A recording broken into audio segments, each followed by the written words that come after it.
মানে যে লীলাস্থলীতে অবস্থান করছি তা হলো বংশীবট।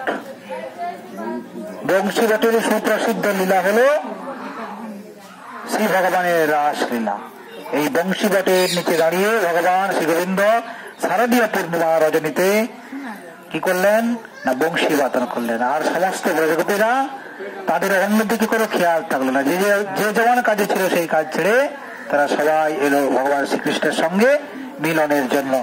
যে মিলনের জন্য তারা প্রতীক্ষা করেছিলেন। এই দেখছেন তো, আমি বলছি এদিকে এদিকে কেন আপনারা আসুন, দিকে দর্শন করুন। বংশীবট কি এক পলকে দেখে এই অনুভবটা, মানে কথার সঙ্গে সঙ্গে তার অনুভব, ভগবান এখানে সেই রাসের কথাটা মনে করে নেওয়া, এটা হচ্ছে দর্শন। এমনি দর্শন, এটা বট বৃক্ষ আপনার বাড়ির কাছে আছে, সঙ্গে সঙ্গে লীলাটাকে অনুভব করতে হবে যে হ্যাঁ দেখেছেন লীলাগুলো কেমন করেছেন ভগবান, আপনারা সেই সিরিয়ালের মধ্যে দেখেছেন কৃষ্ণ, সেটাকে অনুভব করা।